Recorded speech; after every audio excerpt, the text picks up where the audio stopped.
One of these days, I'm gonna get it together.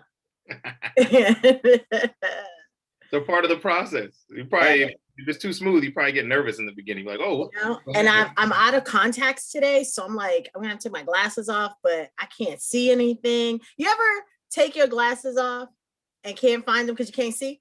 Well, I don't wear glasses, but my wife, she does that at least twice a day. I swear. I'm like, oh my goodness. Like, search for like 20 minutes and they were right on the pillow. All the time. All the time. Like, oh, why can't I see them? They're over there. And you're blind, legally. She always gets back, like, I think you're like, she's one of those people who does this when she's without her glasses. It's me, oh Lord. She's so like, oh. All right, so we're live now. In the meantime, I am going to share this video because I have to make sure my people on my page see it. All right, so listen, welcome to Politics and Prosecco. Joel, this is your first time. Yes, it is. Yes, it is. And so you and I actually connected last summer, but we've never faced, mostly because of the pandemic, right? Right. But I've never laid eyes on you. So welcome, brother. Yes. I look as good as I sound. That's good. Listen. Stand in your confidence. So before we get started though, this is Marvin Gaye Day for me.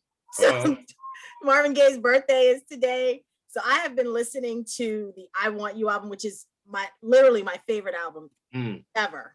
It is a 38-minute love letter to his like mistress that he had his wife produce. It's like savage. Messy. That's messy. Isn't that what they call it?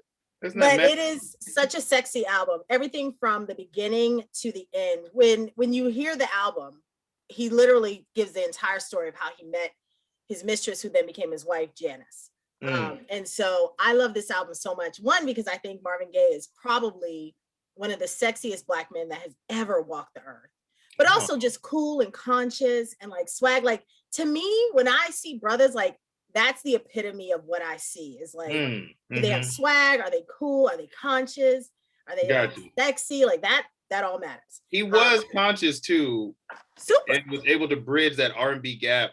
Cause that's hard to take when you take your genre and match it with your intellect. Absolutely. It's like epitome. It's like when you listen to Mos Def or you listen to someone like okay, let me take what I know, let me take that art craft and make it, then take my intellect and put it in. That's very hard to do. And he did it. Common is the Marvin Gaye of hip hop for me. Like I like him. I got hip to Nipsey Hussle after he died. I have to be honest, I wasn't a fan. I didn't know about him until after he died, and I just started downloading like his music, and I was just like, damn, this dude is so dope. Right. So tell me what your favorite Marvin Gaye song is. I mean, I know I'm gonna sound cliche, but it is what's going on. Yeah. But it's also, I mean, I'm married now, so grown folk music, let's get it on too. Like, you can't have a Marvin Gaye conversation without that song. So I'm hearing you. It's a tie, right? With the swag and like the kids are asleep. Let's get it on. Let's get it on. But when I'm out and I'm doing this work for the community, it's what's going on, right? Like what's going on? Oh, I can't sing, so I'm not gonna do it on the. Me neither. I don't have a musical bone in my body, and I'm okay with that. That's what the volume button's for. You play it up, and you just get to. In my head, I sound like Shaka Khan. What comes out is Shaka Zulu. But in my head, I'm hitting all of Shaka's notes, every last one of them. The whole range, do re mi, all of it. Even Shaka that don't know the words, I'm still hitting those notes too. My best part is no disrespect to Mother Shaka because she's no. All right, so listen, welcome to Politics Prosecco. Thank you for having me. First question, as always, is what are you sipping on? Got you. So, first, I'm not as on Good Friday, I'm not promoting drinking. I'm promoting, you should be praying and you should be thanking the Lord for saving us. But it was required on this podcast to have a libation. Thank you. Thank you. And it was, and so to respect the culture that I was entering, as any good Christian would do, I have a classic mimosa. Oh, okay. I'm here for that. Yes. So I thought it'd be appropriate, not too strong. You want me right, not leaning over, and also, Well, listen, we don't exactly get blasted on this show, but I also want to remind people that Jesus drank wine. Thank you. I'm not. That's not what I'm saying. I'm just not. Okay. All right. So I'm just doing a simple cranberry, and I don't know if you guys can do like the YouTube people. Good. There you go. Cranberry and vodka. If you were in Morehouse right now, they would call that a maroon tiger. Is that right? Mm-hmm. Mm-hmm. Hey, house. So Joel, you're running for District 4 City Council, which is Andrea Campbell's current district. Yes. But she will have to vacate that if and when she becomes mayor. Mm-hmm. Or if and when she doesn't become mayor. Yes. Because you can't run for both seats. So for the people who don't know you in the audience, tell us why you're running and who you are exactly. Man, well, I'll tell you about me first. All right. My name is Joel Richards, and I want to be your District 4 City Councilor, right? I'm a first-generation American. I'm the product of 2 proud Jamaican parents. I have 2 older sisters, so I've had 3 moms my whole life. I've been married for the last 7 years. I have 2 kids, 2 boys at that, a 6-year-old and a 2-year-old. So pray for me. They always are. Right. I've been teaching for the last 14 years. I'm a Boston public school teacher. Currently, I teach technology, but I've taught every grade from K to 5, and I've taught middle school too. That's a tough crowd. Oh yeah. That's a tough crowd. I love middle schoolers though. I didn't think when I started, I wasn't sure, but I really like them. I do. You're born to teach middle schoolers. It's not something that like you could be trained to do. Sure. It's like if God has anointed you to do it, like that's it. That no one. That's not a job someone can be like. I could train. No. And then other than that, also a big part of my advocacy within teaching, I became one of the chairs for Black Lives Matter at school. Because the issues they were advocating for were important issues to me as a teacher, as a Black educator. The required ethnic studies, not just separate, but woven into the actual curriculum. Sure. The end of zero tolerance, which is a restorative practices. As a Christian, you're supposed to believe in restorative practices, not putative practices. The hiring of Black teachers, which is something that is not done. And then also more counselors in school and less cops, right? Once again, a restorative process, not a punitive process. Yeah. So that advocacy didn't stop there in the classroom. That went outside of that. Also partnering with my union. I also have a ministry where I go around Boston and Massachusetts, hopefully one day the world, and I give pastors rest. So I'll show up on a Sunday, the pastor can go to church with his parishioners, and I will preach and unpack a scripture with that congregation or that community. Oh, I like it. Oh, sorry. Just keep going. Yeah, so sorry, my phone. That's all good. Sorry. And that's me, Joel, in a nutshell. That's you want to say hi? No, my 2-year-old. I told you. I always have a guest speaker. My 2-year-old, We welcome him. So tell us why you're running. Why did you decide that this was the moment that you wanted to be a part of the Boston City Council? I really feel like the best way to describe it is what I call my big 3. Right? Okay. I call it big 3, Boston language. Everyone remembers, right? When Kevin Garnett and Ray Allen came and teamed up with Paul Pierce and brought the chip home.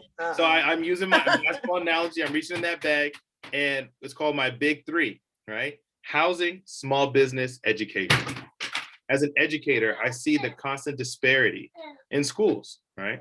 I call it the haves and always will haves. They have and always will have enough resources, the proper teacher to student ratio, right? and the budget is correct in their school, while other schools have the exact opposite. And those schools are in the same area, same zip code, same district, right? So what I want to do, why I'm running, is because I want to advocate for the budget before it's written. I want to get there, work with my union, work with human rights groups, and advocate for a budget that is equal for all students, gives them the resources and the teachers they need to be successful. Okay. Right? Also, one of my other big threes is small business, right? I see small business as a way for a community to reinvest in themselves, right? When a working class family or an immigrant family decides— I love that your child is destroying your house in the meantime. I love it. What's funny is, I'll tell you this, if we weren't doing this, he would give me no attention. I've been in here making calls for the last 2 hours and he hasn't been. He's just throwing shit. He heard me talking on the thing and then now he's just in there. Hold on, let me hey, go watch my video. So, you want to sit with Daddy? You want to sit? You want to watch? Go watch mine. Or come sit with Daddy. Of course, he give me a hard time. It's okay. He'll leave me alone in 2 minutes.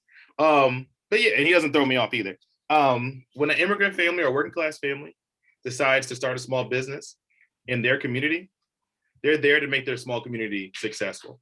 They're there to, they want it to thrive, right? We've all seen McDonald's and Family Dollar survive in communities that are totally suffering, right? Because their business model it's only about profit, not about community. But a small business relies on the community around it.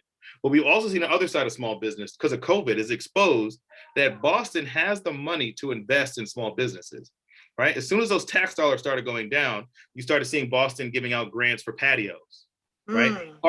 Taking up parking spaces for them so they can build outside patios, letting them deliver liquor, right? Because you know what we always knew was true, right? Downtown, the waterfront, all those big buildings that they love were built off the tax dollars, right? And the labor of working class and small businesses in District 4, in Roxbury, right? In Dorchester, right? So we've seen that, right? So what I want to do, why I'm running, right? Because I want to support these small businesses. I want them not just to survive, but thrive, right? And that's small business. But my big ticket item, I call it my Kevin Garnett big ticket, is housing, right? I know in my— So as of yesterday, the city has hit its housing crisis. So yesterday, April 1 is when, and Mayor Walsh said this a while ago, like that the city's going to face a housing crisis come April. What's interesting is nobody has talked about that. So let me hear what you have to say. Well, first things first, we have to ask ourselves, how does one of the most affluent cities in the world have a housing crisis? We have to ask, that's the first question we have to ask, right? Okay.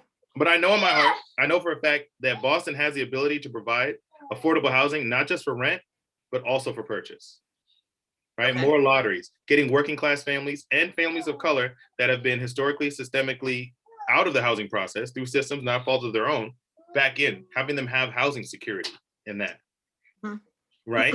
So when it comes to housing overall, right, we need to really rethink, what does it mean to even build a house or build property without, not for profit, but actually just getting workers and families housed. So let me deep dive there. Go ahead. So the district that you're running in has a ton of homeowners. But it also has a ton of people who are homeless or about to be homeless. Right. So let's look at Mattapan Square. Okay. Mattapan Square has a ton of stores, none of which these people live in the community. Yet they profit off of this community, and it's quite junky there. It looks a mess. Mattapan Square, you're a Bostonian, right? Yes. Born and raised. Okay, so you remember when Mattapan Square had like Brigham's, and then like Store 24. It was like it was more of it looked structured. I was gonna say I don't want to lie. I'm not born and raised, but I consider myself a Bostonian. I own a house. There was a time when sorry, people keep texting me. I'll bring it to you. Go. There was a time when Mattapan Square looked like a community center. Like it looked like the center of that community. It has more dollar stores. It has more crappy boutiques that just aren't benefiting the community. None of these people, none of the owners live in that area. Yet, and they're not contributing to that area So there's new housing going up in what used to be the Mattapan Square parking lot. They're building that right now. And across from that, there's Section 8 housing. And I'm sure that this will have some lottery kind of system or whatever. So when we talk about housing and we talk about small businesses, the district that you're running in is the district that needs the most attention because of that. We can have this conversation all day about Dudley Square or Nubian Square or whatever people want to call it today. Should be Nubia Square, but that's a whole nother subject. Yeah. And but my same argument applies. We have Black businesses there, yes. We don't own the building and we certainly don't own the land. So that's not really adding to the community.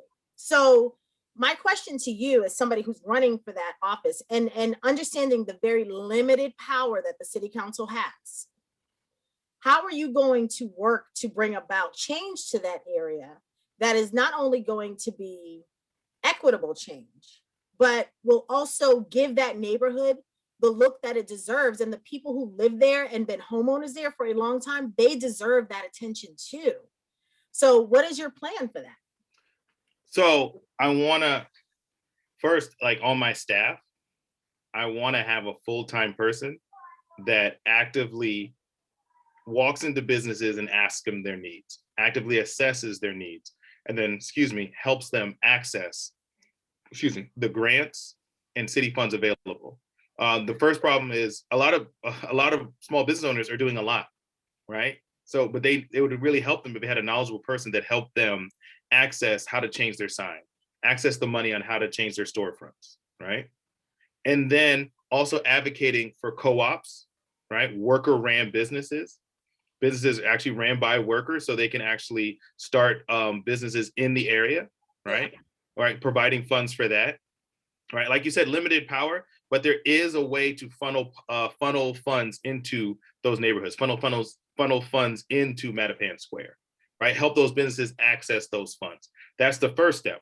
Long term would be also changing the city charter, right? Working with groups to do that. So I have more than the limited power, and have some budgetary power to actually help businesses and other entities in the neighborhood, right? But I've heard this from a few candidates now about changing the charter. And I know the charter is up for review. I don't know if it's this year, but it might be next year. I don't know. That's going to be a hell of a change because this city is so patriarchal in how it has been run, how it has been dealt with. The charter change is going to be tough. My advice to anyone running who has been talking about I got my pen. Talking about changing the charter is to build relationships with the state senator, the congressperson, and the district rep, the House rep over there. The more power you have about changing the charter, the better off you'll be. Trying to go in there and change it as a district city councilor, not a good idea. It's just not going to work because you have people who've been on the council for 155 million years who have literally benefited from the way the charter is written now. Yes. It is giving them access and advantage for things. The charter does need to be changed. We see that with this new transition from Kim going from district city council to acting mayor. There needs to be very clear language. We don't want to see what happened in the beginning of this year, which is another example of the city council being messy about how things get done instead of being structured and saying, hey, we want to follow the process, or we don't like the process, but we need to figure it out. So, that would be my advice. But who am I? I'm just a Black girl from Hyde Park. So I wrote it down. So, so I'm gonna take that advice. And I agree. It's easy to say no to Joel, but it's hard to say no to Joel and right. And absolutely. Right. Absolutely. Yeah. I agree. So I think, that district is so ripe for attention. And I believe Andrea did her due diligence in some areas. I think it's very hard to be a district city councilor because you literally have, you don't have the city to worry about. You do have direct access to people and the demands are higher because people feel like I have I have direct access to you, I should be getting the answers that I need instead of thinking about like, oh, we should have a structure here in place. So I think, it's gonna be a little bit tough. But if you're ready, if you're up for it, then I'm game. So let's talk about some dirty stuff. So in that district, there is there's high police activity. Mm-hmm. There are more pullovers in that district than I think the highest next one was like Fields Corner. Mm-hmm. Is that in the district? I feel like Fields Corner is in the district. I live in Fields Corner. Yeah. So then D4 gets the most, they have the most pullovers. What do you plan to do? Because the budget also has the police budget in it. And the police budget became a huge political tool for some people on the city council, which they did not win. So, a fight that you didn't win. The policing and the relationships with the police are going to be critical. In that district sits B3, I believe. Right in Mattapan on Morton and yes. Yeah. How do you plan to have a relationship with the police department, especially that district office? What are your plans around that? Talk to me about, police reform, criminal justice reform, and from the lens of you being a district city councilor. So from that lens, right now we have a huge disconnect, right? There are two groups that aren't appreciating each other right now or aren't working together, right? I think most people want a police force in their neighborhood. They just want one that is. Sorry, I'm getting text messages like crazy. I'm good. It's about this my person knows that I'm taping. It's about how good my sweater looks on the camera. I don't know what she wants. It's my cousin. We have a disconnect right now, right? And I think we need to sit down and have some community conversations. Okay. And from these community conversations, we need to decide how we're going to be policed, right? The police need to hear, listen, take in how we want to be policed, what we want to be done, and then as civic servants, respond adequately. Because I'm a political scientist, and when you study civil servants or civics, they're supposed to maintain civility, right? And if the civilians do not feel that that's what's happening, that response has to be answered, right? That response has to be taken back. Here's what's interesting about this. So full disclosure, everybody knows on this podcast, my father's a retired Boston police officer. There you go. My father has been very clear that he has always been a Black man first, and then he was a cop. And there's a balance, it's a delicate balance there, for me, at least. Right.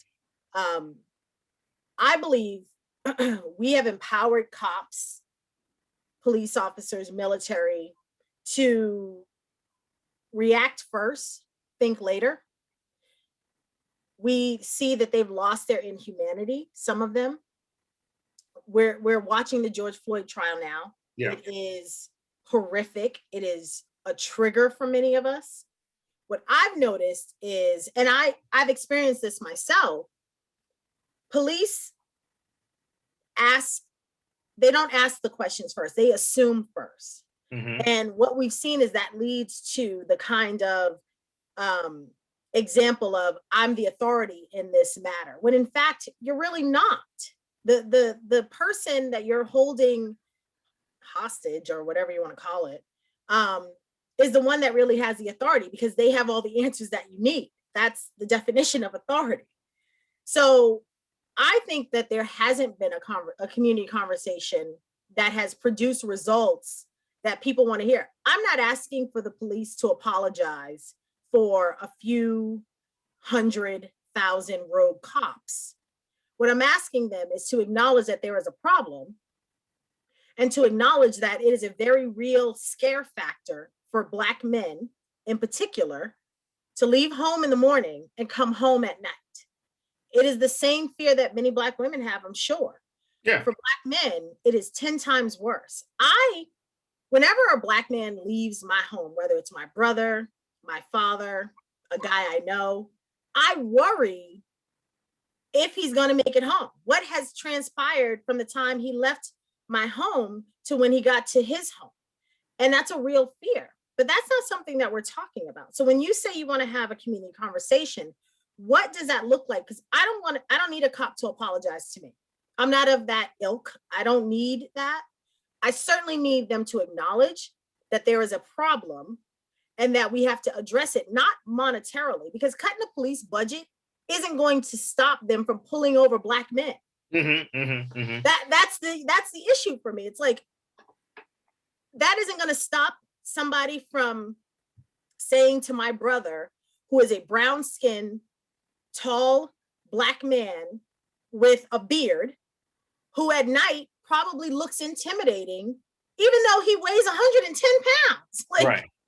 I'm certainly not scared of him, but there's a real fear for that. So the conversation has to move from defunding the police to having an adequate system in place where we hold police accountable.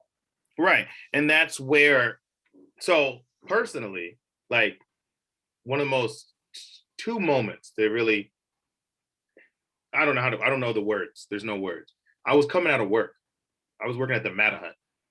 I was walking out and a police officer, I'm walking.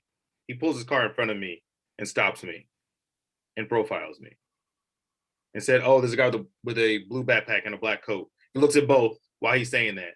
He keeps calling me, you know that trick they do where they call me Roger or Steve or whatever the name of the person, like, I didn't answer. Then he still stops me and he keeps asking me for my ID.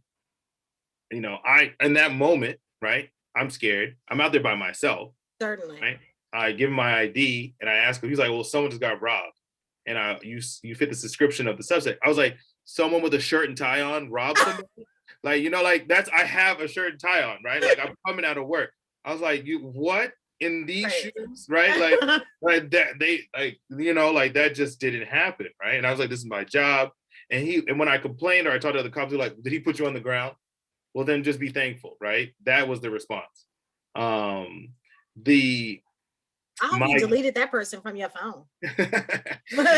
No, this was another, I talked to the community liaison at our school, right? And I told him what happened, and he was like, "No one's gonna listen to you in the file because he didn't throw you on the ground. He was just doing his job." I'm telling you, you should just be thankful. It was a brother too. He was a Black person too. Let me tell you about my brother coming. But, and then on top of that, I was trying to explain, my gym does podcasts. I go to CrossFit 617, and they wanted to have, like, when George Floyd happened, they wanted to announce that if you're racist and you don't support our Black brothers, get out of our gym.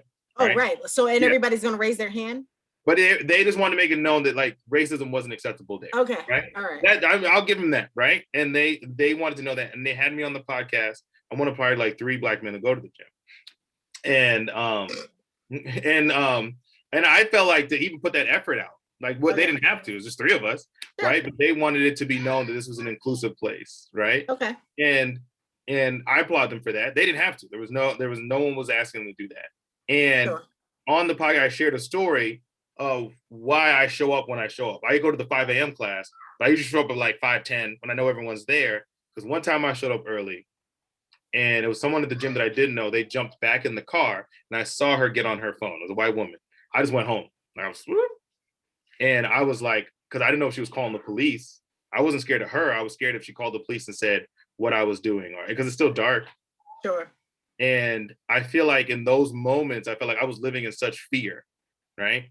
And if I'm living in that much fear as a civilian, right, you have to acknowledge that, right? And something has to change where that ends, right?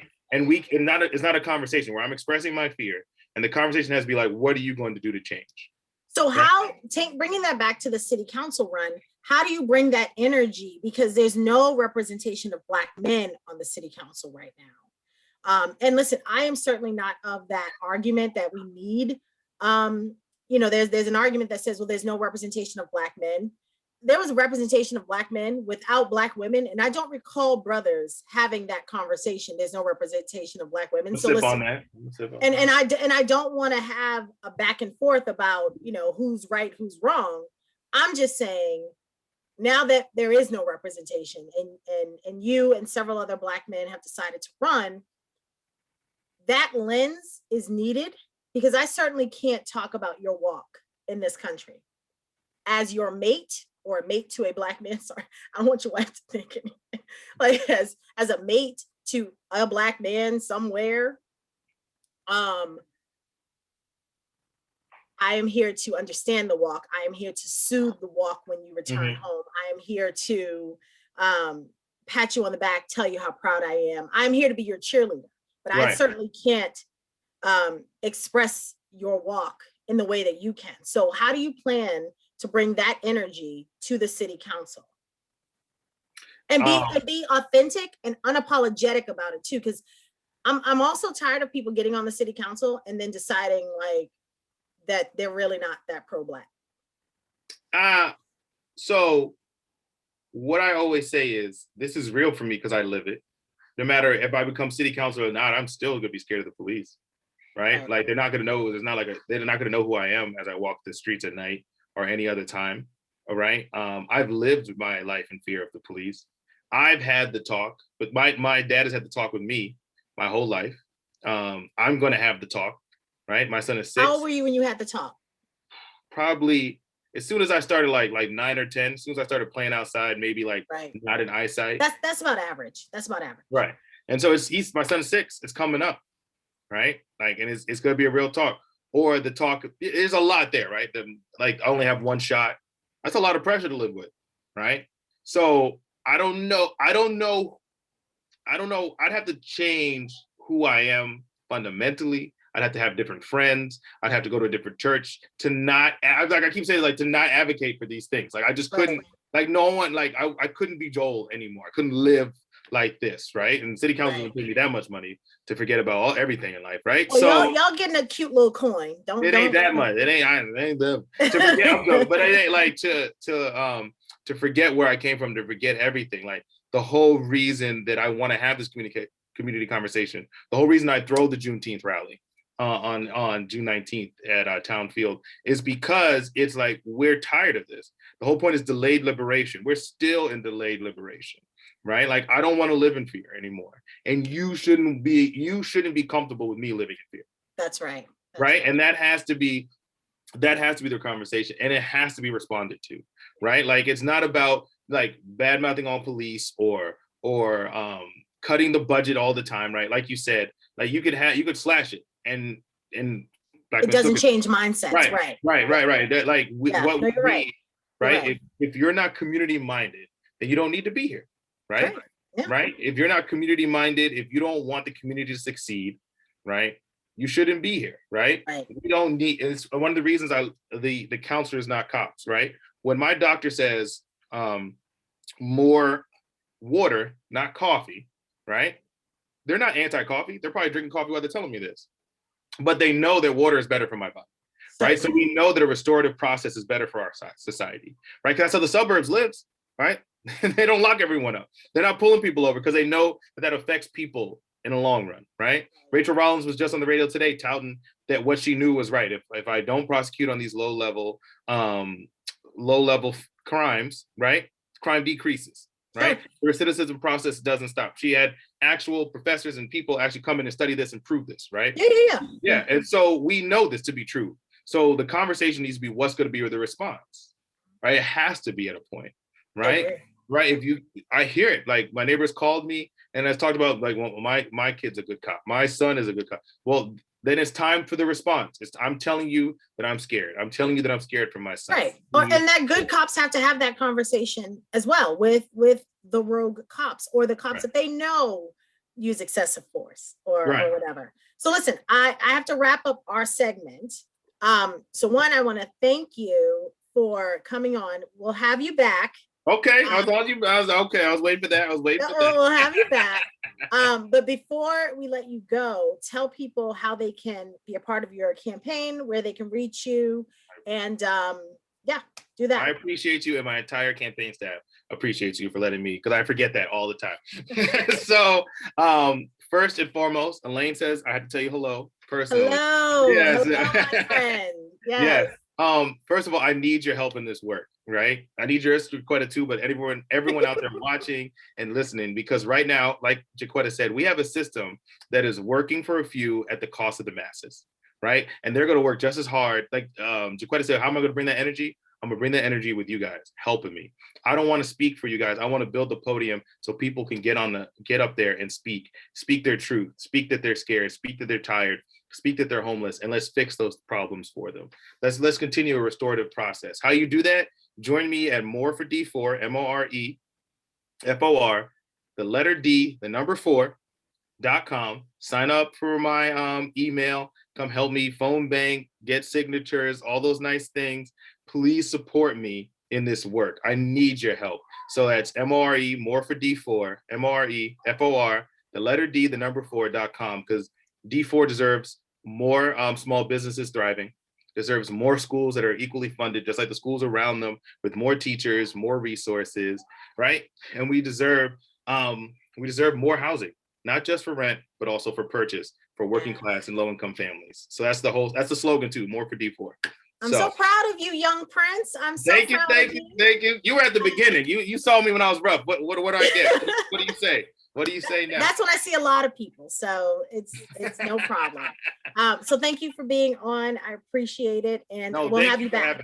Thank you for having me. Yes, thank you for putting up with my quiet. Yeah, I know. I told you he's one embarrassing. I don't have kids yet, so I'm just like, it's always quiet in my place. Right. Congratulations, new homeowner too. Thank you very much. Thank you. Yes. All right, thank you. We'll have a little something in August. Yeah, we do it outside on the new porch. We don't have to, because I don't know if all my friends have been vaccinated. I've been vaccinated. Amen. All right. All right. See you later. Thank you, guys. Thank you. All right, everybody. Our second guest has arrived into the podcast, and we are going to let him into the room.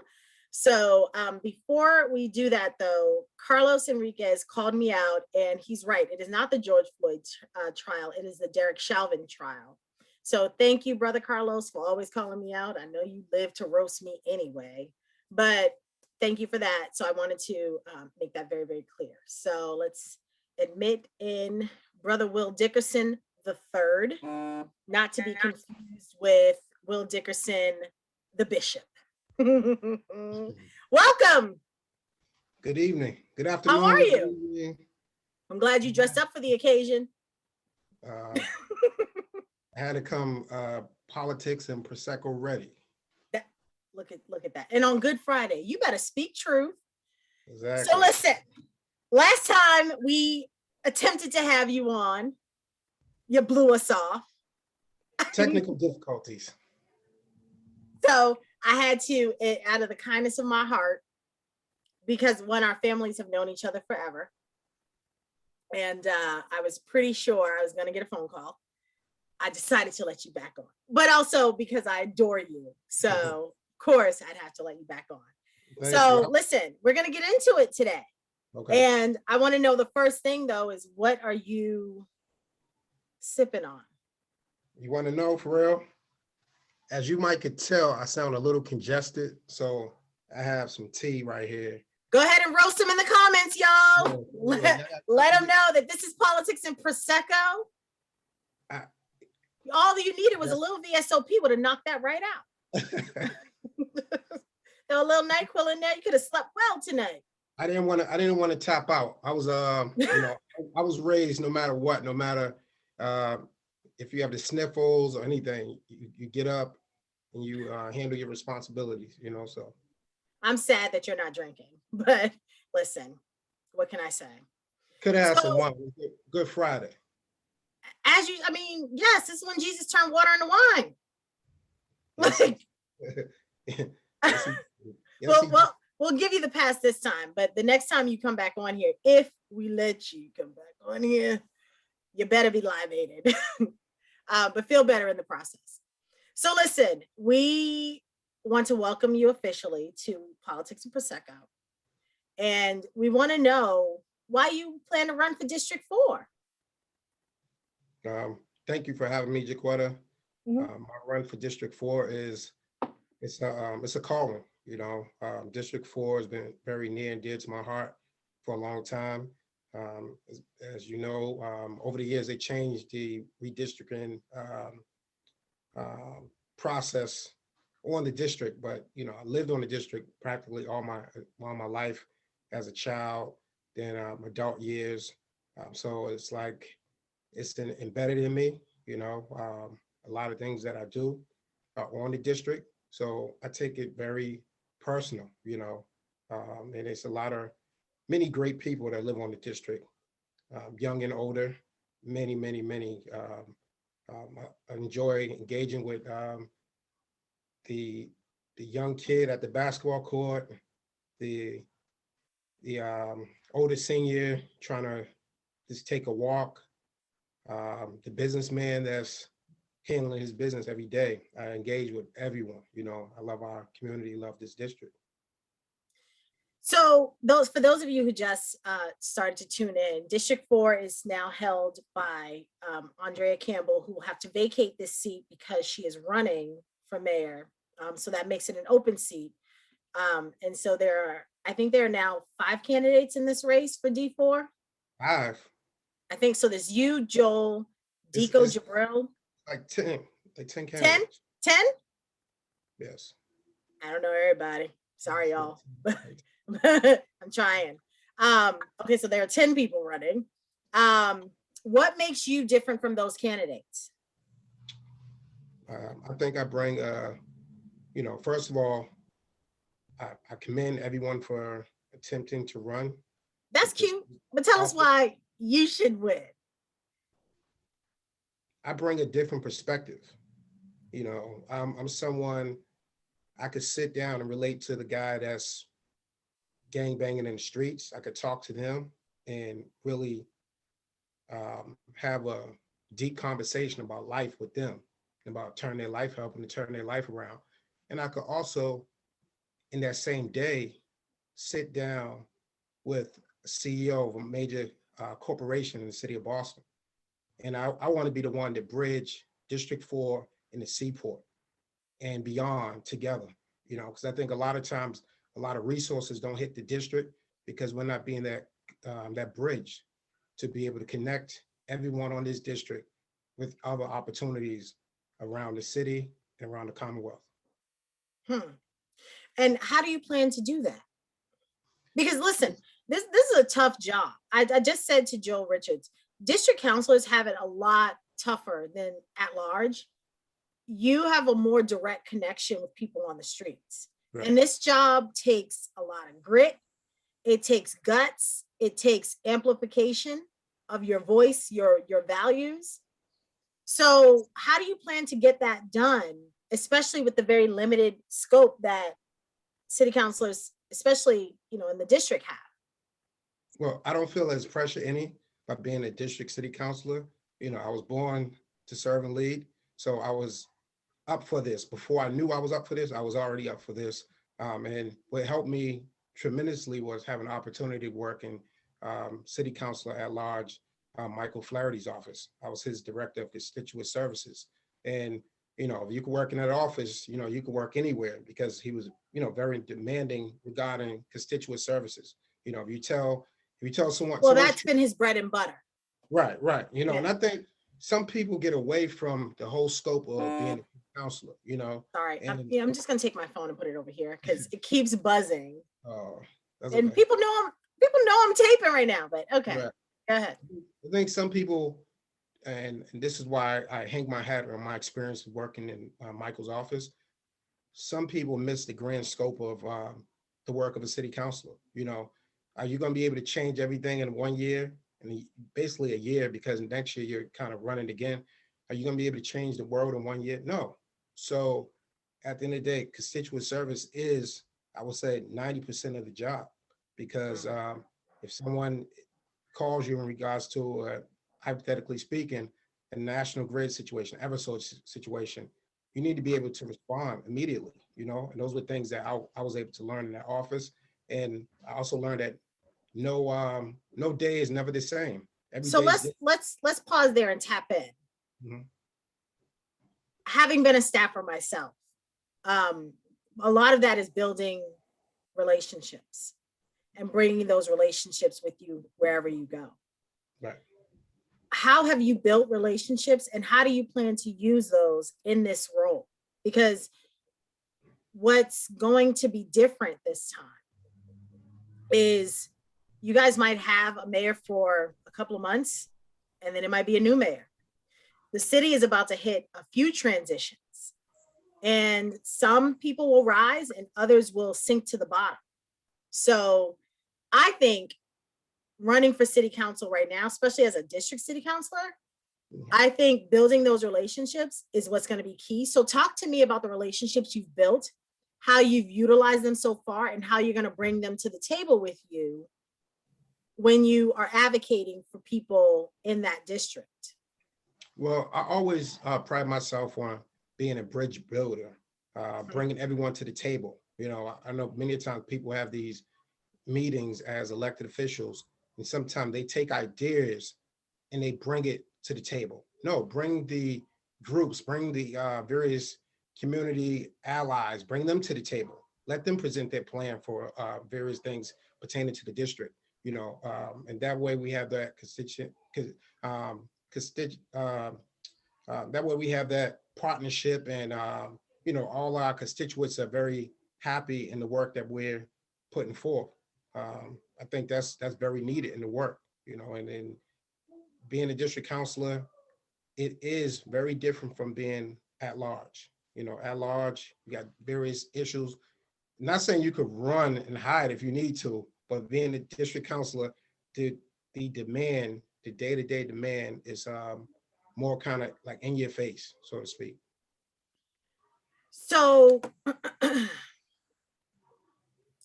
I had this conversation with Joel before. You know, there's a lack of representation of Black men. There's no representation of Black men, not just a lack. There's no representation of Black men on the city council. Your lens of the walk that you do every day in this country will be needed up there. But I think also what would be interesting for the people in the audience to hear is why should they vote for you over another Black man who's running for that office? What is it about Will Dickerson, that the third, that brings them out to vote? Because it's going to be different for you all this time. You can't get out there and do house parties. You can't do a lot of glad handing. You're going to have to utilize platforms like this to get out there and speak to voters. And so it'll be hard if people don't know who you are and they don't know exactly what lens you speak through. What is it going to be about you? Why are you so different than everyone else? I think what makes me different and unique, what is different, I don't have to introduce myself. You know, basically, not saying it in a no, I get what you're saying. Like, you grew up in this city, born and raised in this district. As far as, you know, I would say like the last 4.5, 5 years, a lot of people, a lot of seniors on our district, they know the annual Boston Police Area B3 Community Harbor Cruise. We took 500 seniors on the Spirit of Boston for an afternoon of dancing, great food, entertainment, and various other events. And I had the tough task of being a civilian in that office, taking on that role of kind of making sure I pull things together, making sure different things go right, making sure, you know, if it's Mrs. Jones, Mrs. Smith, making sure they're okay, and being very hands-on and intentional about my work, and really taking pride and a lot of passion working with the seniors and youth in our district. And also, your audio went out. Your audio went out. We can't hear you.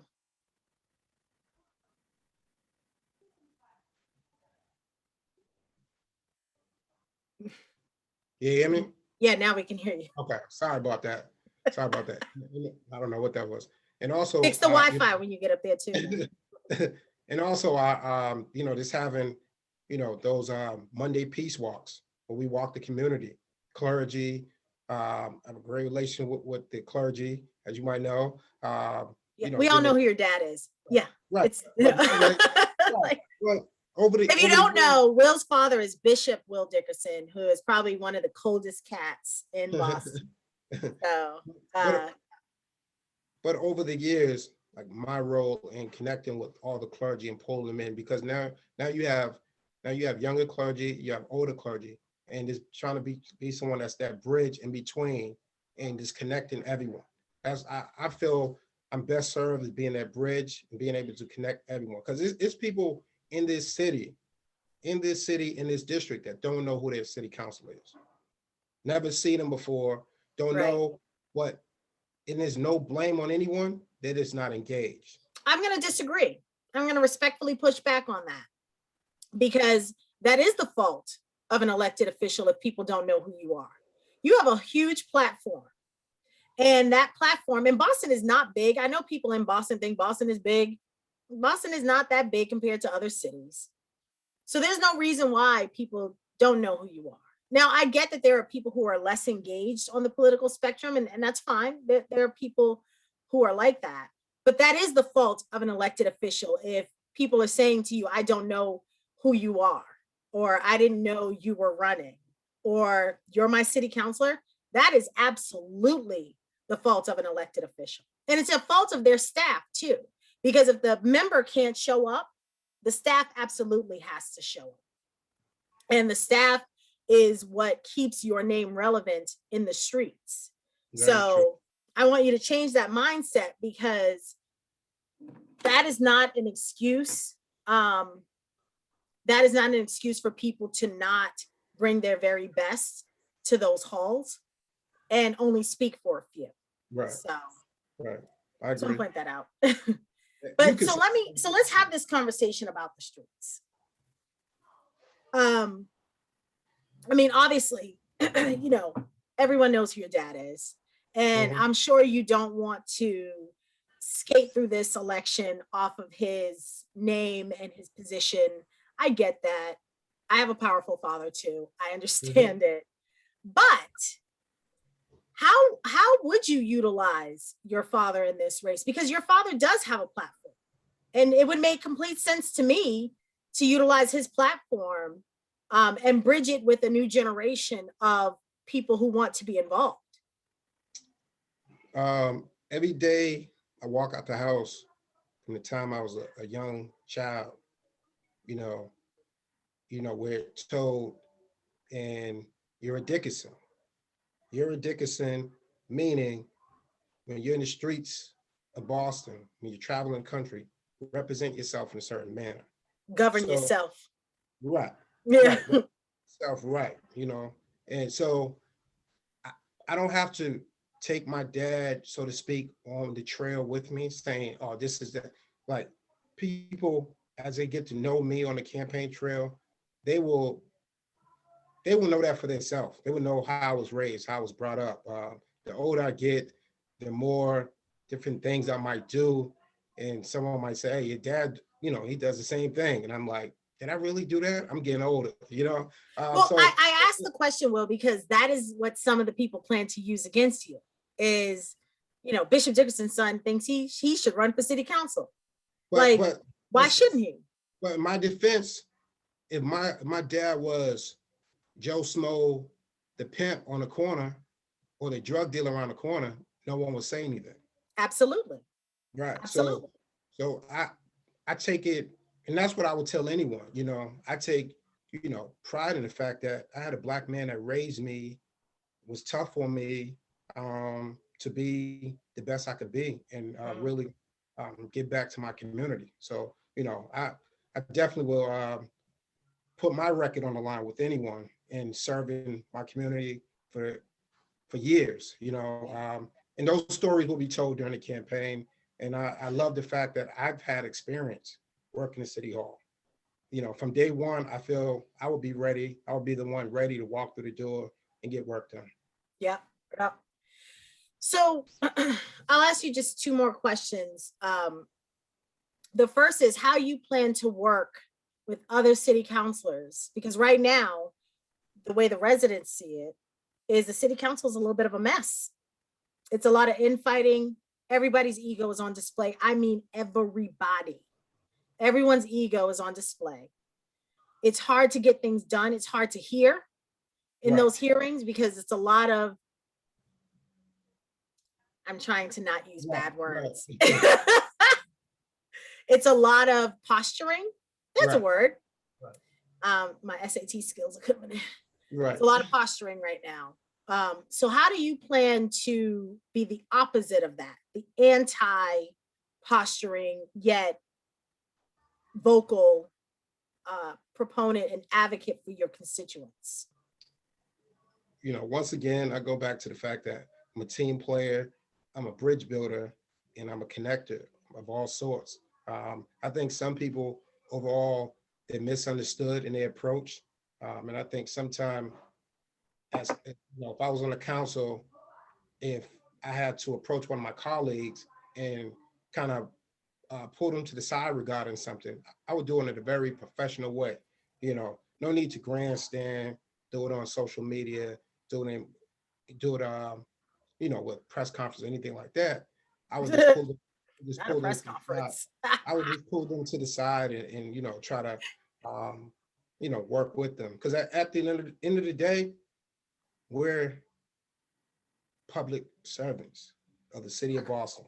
If elected, that's my role. My role is not to be Mr. Hollywood. It's to be there for the city of Boston, there for my district, ready to roll up my sleeves. You know, if I want to be famous, I'm impressed with your little shadiness. That's a little undercover. So a little undercover line of shade in there, and I love it. Because I love a good shady person. What are you talking about? Oh yeah, right. What are you talking about? All right, so we have to wrap up this segment, but tell us how people can be involved in your campaign, and tell us where to reach you. But before we do that, it's Marvin Gaye's birthday. I just want to point that out again. And so on this day, we celebrate Marvin Gaye. I drink my tea. What's your favorite Marvin Gaye song? Oh wow, you done caught me. Wow. I'll be honest, you caught me. Look at this. This is awful. You should be able to just bring up like a little bit of, you know. You want me to name some? Name one. Oh man, okay. Let's see. There's I Want You, Come Live With Me, What's Going On, What's Happening, Brother, Holy Holy, Inner City Blues. Come on, Trouble Man. Okay. Which one? You're gonna have me go on to my Apple Play. I gotta put his album. I'm sad for you. You done lost a point right there. Yeah. I'm sure Rasan Hall is watching. Rasan and I were talking about Marvin Gaye earlier. I was very impressed that he was a Marvin Gaye fan. Because Rasan, you don't impress me a lot. So, all right. So tell people how they can find you. willfordistrict4.com. Will for District 4 on all social platforms, and looking for everyone's support. I will be honored to have your support as we gear up for this very important campaign. And I will say this, I believe this is going to be one of the hardest as far as on every level, hardest work campaign for any candidate that's running due to COVID. You know, you can't have the big 500 people in the ballroom for a fundraiser. Can't have this, can't have that. Right. Can't have those house parties that we're accustomed to having. So it will be very, very different. You're gonna have to be very, very creative in your approach. So, you know, I always commend everyone that's running right now. You know, it's very, very tough to do. That's cute.